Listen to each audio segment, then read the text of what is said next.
I do want to touch on the Obamacare question, Melissa, in terms of how this strategy plays out nationally.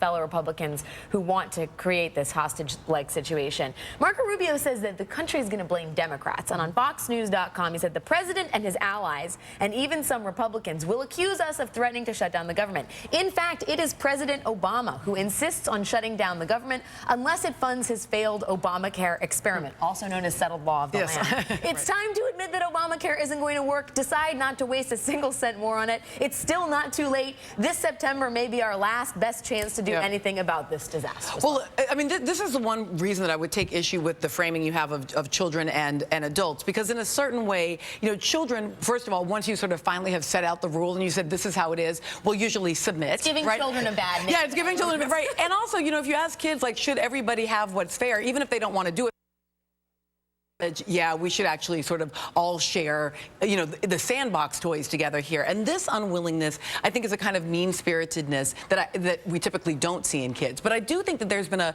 political lesson learned through sequestration, and that is that the American public is not willing to immediately punish Republicans for this bad behavior, not even necessarily to hold them accountable. So I don't think they're completely wrong when they say, look, there's a way that we can reframe this on our political opponents, and that who suffers here are incumbents, and incumbents, you know, certainly there are more Republicans than Democrats as incumbents, but in this moment, with the way things are drawn, there are still more vulnerable Democrats, right, than there are vulnerable Republicans. But there's also a big tell to that, Rubio.